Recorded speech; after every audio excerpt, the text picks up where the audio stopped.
Welcome guys. मैं रवि जांगड़ा आप सभी बच्चों का स्वागत करता हूं हिंदी की दूसरी क्लास में।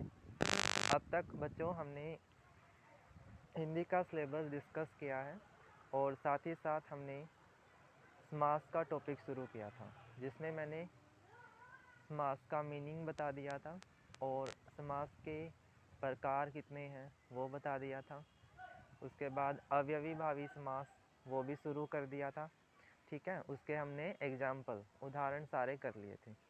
ठीक है, उसी क्लास को आगे कंटिन्यू करते हुए हम अब आज जो पढ़ने वाले हैं समास का सेकंड पार्ट। ठीक है, वहीं से आगे कंटिन्यू करेंगे। तो शुरुआत करते हैं टॉपिक की। अब हमने पढ़ना है दूसरे समास का नाम है तत्पुरुष समास। ठीक है,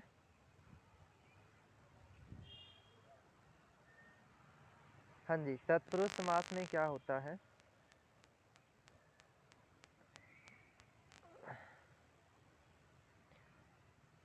इसमें थोड़ा सा करेक्शन कर लेंगे।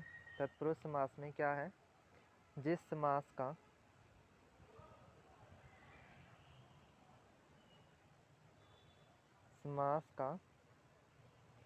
दूसरा पद प्रधान होता है वहाँ तत्पुरुष समास होता है। हाँ जी, हमने अवयवी भावी समास किया था, तो उसमें हमने क्या पढ़ा था कि पहला पद प्रधान होगा। ठीक है, और आज जो कर रहे हैं उसका नाम है तत्पुरुष समास, जिसमें क्या होगा? दूसरा पद प्रधान होगा, यानी कि दूसरे पद का महत्व ज़्यादा है। ठीक है, मीनिंग से हम ये क्लियर कर पा रहे हैं, अर्थ से हमें ये समझ आ गया कि दूसरा पद ज़्यादा महत्वपूर्ण होगा पहले पद से। ठीक है, तो वहाँ से हम ये जो है वो अपने दिमाग में बात को समझ पा रहे हैं। ठीक है, दूसरा पद प्रधान होता है। लेकिन अब बात आती है कि वहाँ पर तो मैंने आपको ट्रिक दी थी कि उपसर्ग का पहला वर्ड होगा और वहाँ से आप ये पता कर पाओगे कि आपका अव्ययी भावी समास का उदाहरण है। तो अब यहाँ पर भी कुछ ऐसा ही करेंगे। ठीक है, कि ताकि आपको दिक्कत ना हो। ये तो आपका मीनिंग है, क्योंकि मीनिंग भी आ जाता है कई बार, तो आपको मीनिंग भी पता होना चाहिए। तत्पुरुष समास का मतलब क्या है? जिस समास में दूसरा पद प्रधान हो वहाँ तत्पुरुष समास होता है। ठीक है, आगे पढ़ते हैं। पहचान कैसे करें? इस समास को पहचानने के लिए कारक चिन्ह को याद करना पड़ता है। कैसे याद करेंगे आप? मैंने आपको कारक करवाया हुआ है। ठीक है, कारक का जो आपका टॉपिक है ना, वो आप रिकॉर्डेड वीडियो से कवर कर सकते हैं, या उसकी मैं एक सेपरेट क्लास भी आपकी लूँगा। ठीक है, आपको थोड़ा सा पता होगा, आइडिया होगा कारक के प्रकार कितने हैं। तो कर्ता, कर्म, करण, संप्रदान, अपादान, संबंध, अधिकरण, संबोधन। ठीक है, ये हमारे कारक के प्रकार हैं, इनसे हमारा क्वेश्चन बनता है। अब समास में इसका क्या रोल है वो देखते हैं। ठीक है, इसमें हमें समास को पहचानने के लिए कारक चिन्ह को पता करना पड़ता है, उसको याद करना पड़ता है। ठीक है, लेकिन इसमें भी एक अपवाद है इस रूल का। कारक के सारे चिन्ह हमें यूज़ नहीं करने, उन सब का प्रयोग नहीं होता है समास में। तो वो देखो ध्यान से। कर्ता कारक और संबोधन कारक को छोड़कर बाकी सभी कारक समास विग्रह करने पर पद में हम जोड़ते हैं। यानी कर्ता कारक को छोड़ना है और संबोधन कारक को छोड़ना है, उसके अलावा जितने भी कारक हैं वो आपके इसमें प्रयोग होंगे। ठीक है, देखो ध्यान से। कर्म कारक के लिए क्या चिन्ह याद रखना है? को।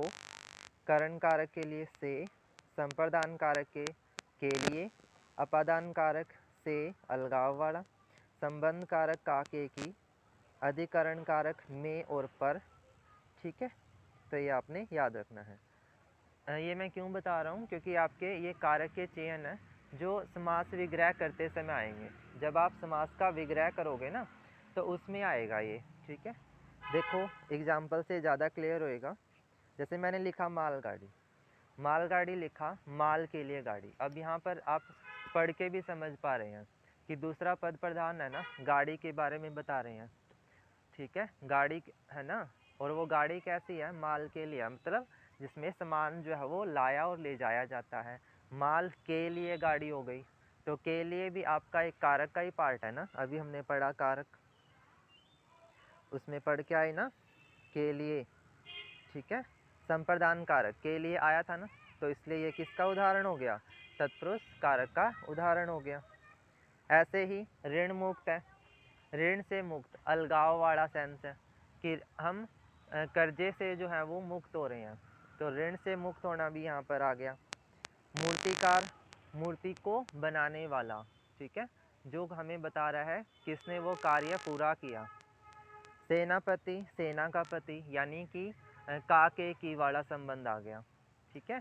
तो मोटी सी बात यही है, तत्पुरुष कारक के लिए कारक चिन्ह आपने ध्यान में रखने हैं। उन कारक चिन्ह को अगर आप ध्यान में रखते हैं तो उदाहरण को इजीली पहचान पाओगे कि ये आपका तत्पुरुष समास का उदाहरण है। आप बीती, आप पर बीती, मैं और पर आया था ना अभी, तो वो आ गया, ठीक है भी। तो ये था हमारा तत्पुरुष समास। आगे चलते हैं, कर्मधारय समास। कर्मधारय समास, इस समास में तुलना की जाती है। क्या की जाती है? तुलना की जाती है। कर्मधारय में हमें दो पदों की तुलना करनी है। देखो ध्यान से, जिस समास में दो पदों की तुलना की जाती है वहाँ पर कर्मधारय समास होता है, ठीक है। कर्मधारय समास में क्या याद रखना है? दो पदों को जोड़ना है और उनकी क्या करनी है? तुलना करनी है, ठीक है भाई। क्लियर है ये पार्ट? पहचान कैसे करें? अब आपके दिमाग में ये आएगा कि हमें पता कैसे चलेगा कि इन दो पदों के बारे में बात हो रही है, ठीक है, और कौन कौन सा पद है जिसकी तुलना करनी है, तो वो ध्यान में रखना है। इस समास में विग्रह करते समय के समान शब्द आता है, ठीक है।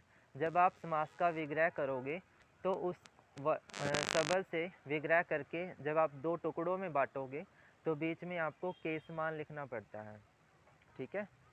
तो के समान लिखा हुआ अगर आपको शब्द मिल जाता है ना, तो वो आपका कर्मधारय का उदाहरण हो जाता है, ठीक है। इस समास में विग्रह करते समय है जो शब्द भी आता है, एक तो के समान आता है और एक है जो आता है, ठीक है। दो ये एक वर्डिंग है, ठीक है। आपके जो बीच का शब्द है ना, इनसे वो दोनों पद क्या होंगे? जोड़ेंगे। दोनों पदों को जोड़ने के लिए हम इनका क्या करेंगे? प्रयोग करेंगे, या तो के समान करेंगे या फिर है जो, ठीक है। ये बात अभी एग्जाम्पल से क्लियर हो जाएगी कि कैसे हम इसका प्रयोग करेंगे। ध्यान से देखें, जैसे चार पाई, चार है जो पाई, यानी कि ऐसी पाई है जिसके चार जो है वो पैर हैं, ठीक है। चार पाई, चार है जो पाई, ठीक है, कोई भी वस्तु हो सकती है। चरण कमल, कमल के समान चरण, के समान आ गया ना, के समान चरण, यानी कमलों की तुलना, कमल के फूल से चरणों की तुलना की गई है। ओके ओके भाई।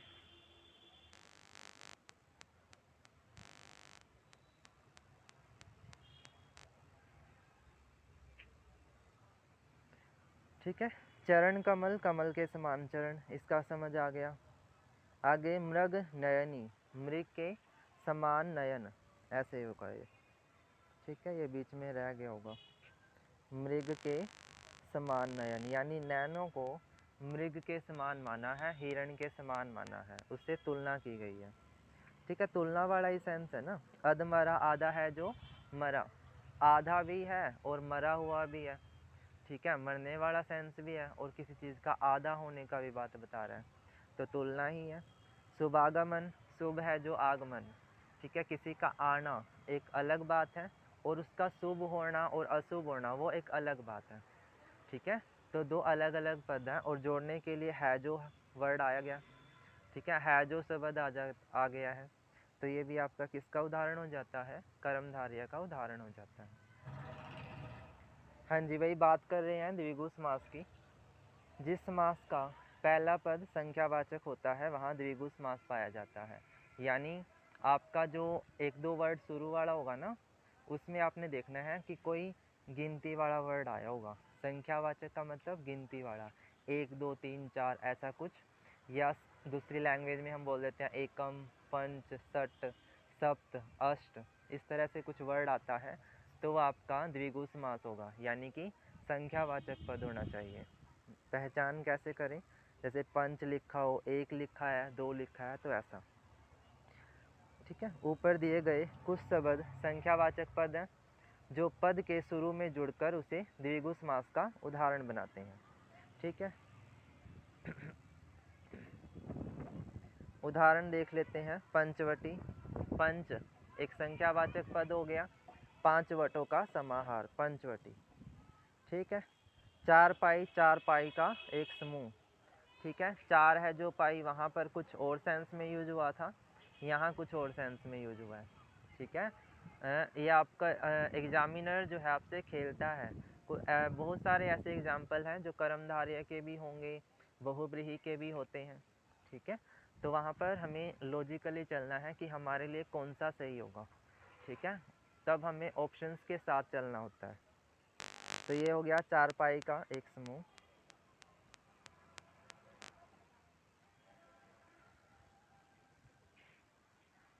तिरंगा, 3 रंगों का समूह।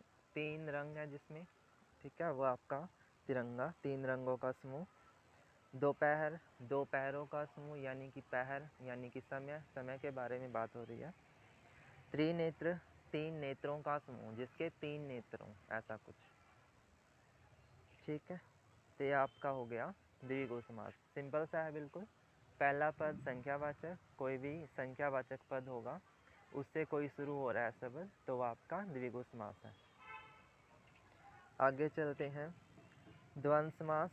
इस समास में दोनों पदों का समान रूप से महत्व है, यानी पहला पद और दूसरा पद दोनों ही महत्वपूर्ण है। जितना कि इम्पोर्टेंट पहला पद होता है उतना ही इम्पोर्टेंट दूसरा पद भी होगा। ठीक है। दोनों के दोनों पद आपके आएंगे। एक पद दूसरे पद का विपरीत होता है, ये और एक इम्पोर्टेंट बात है। जो पहला पद लिखा है और जो दूसरा पद लिखा है वो एक दूसरे के अपोजिट होंगे, विपरीतार्थक शब्द होंगे, ये भी ध्यान रखना है। ठीक है। इसके अलावा एक और पहचान है जिससे आप देखते ही एग्जाम्पल को समझ जाओगे कि ये द्वंद्व का है। दोनों पदों के बीच हाइफन होती है। देखो क्या आती है, हाइफन। इसको हम हाइफन बोलते हैं, जो किसी वर्ड को लिखने में यूज होती है। जैसे मैंने लिखा सुख और साथ में लिखा हाइफन डाल के दुख, तो इस तरह से हाइफन यूज होती है। ये आपका एक एग्जाम्पल है द्वंद्व समास का। क्या क्या पॉइंट बताए ध्यान से एक बार दोबारा से देख लो। दोनों पदों का समान रूप से महत्व होता है, सबसे पहला पॉइंट। एक पद दूसरे पद का विपरीत होता है, दूसरा पॉइंट। दोनों पद एक दूसरे के विपरीतार्थक हैं। दोनों पदों के बीच में हाइफन होती है। ठीक है। क्या होती है, हाइफन। चलो एग्जाम्पल देखते हैं। दो पदों को जोड़ने के लिए और, या आदि शब्द आता है। तो पदों के बीच में और, या आदि शब्द आता है। दो पदों को जोड़ना है तो कोई ना कोई योजक वर्ड तो चाहिएगा ना, योजक शब्द आपको चाहिए है। तो वो आपका से ध्यान से देखो एग्जाम्पल। रोटी पानी, सबसे पहले दो पहला वर्ड हाइफन दिखाई दिया दो पदों के बीच में, और रोटी और पानी और लग गया। ठीक है। दो पदों को जोड़ने के लिए योजक शब्द आपका आएगा ही आएगा। सुख और दुख, सुख या दुख। दाल रोटी, दाल और रोटी। खरा खोटा, खरा या खोटा। ये ध्यान से सही कर लेना भी, ये लिखते टाइम गलती हो जाती है कई बार। दिन रात, दिन और रात। ठीक है। इस तरह का एग्जाम्पल है। तो आपका किसका एग्जाम्पल होगा, द्वंद्व समास का। दो ही पहचान याद रखनी है, दोनों पदों के बीच में हाइफन जुड़ा होगा और साथ में और, या, इन शब्दों से मिलकर वो दो पद बनेंगे। ठीक है। ये ध्यान रखना है। चलिए आगे चलते हैं।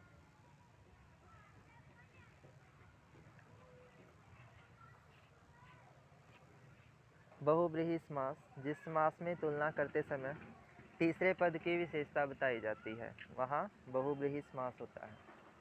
अब यहाँ पर तुलना भी करते हैं, लेकिन वो किसी तीसरे पद के लिए की जाती है, यानी कि वो विशेषता किसी तीसरे व्यक्ति के बारे में बताई जाती है, इसलिए वो आपका बहुब्रीहि समास होता है। ठीक है ना। एग्जाम्पल देख लो। त्रिनेत्र, 3 है नेत्र जिसके, अर्थात शिव। ठीक है। त्रिनेत्र के बारे में बता रहा है अर्थात शिव, और शिव की विशेषता भी बताई है, इसलिए बहुब्रीही है। अगर यहाँ पर अर्थात शिव नहीं दिया होता तो ये आपका द्विगु समास का भी उदाहरण हो सकता था, ठीक है, और कर्मधारय समास का भी उदाहरण हो सकता है अगर हमारे क्वेश्चन में बताया नहीं गया। और ऑप्शन में कर्मधारय भी मिल सकता है, बहुब्रीही भी मिल सकता है, द्विगु भी मिल सकता है, तो वो ध्यान रखना है। महापुरुष, महान है जो पुरुष, अर्थात कोई व्यक्ति विशेष, किसी व्यक्ति के बारे में विशेषता बताई गई। तीसरा पद कोई व्यक्ति है। महावीर, महान है जो वीर, अर्थात हनुमान। पीताम्बर, पीले भय वस्त्र जिसके, अर्थात श्री कृष्ण। चंद्रशेखर, चंद्र शिखर पर है जिसके, अर्थात शिव। शिव, ठीक है। तो ये थे हमारा कंप्लीट समास का लेक्चर, जिसमें मैंने आपको सारे के सारे समास पढ़ा दिए हैं।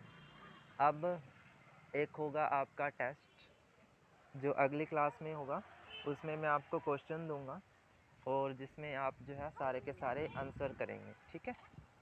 अगर कोई डाउट है तो आप मुझे कमेंट करके पूछ सकते हैं। आज की क्लास यहीं तक है। अगर आपको अच्छा लगता है तो वीडियो को लाइक करना ना भूलें, और चैनल पर अगर नए आए हैं तो चैनल को सब्सक्राइब ज़रूर करें। Thank you so much for watching the video.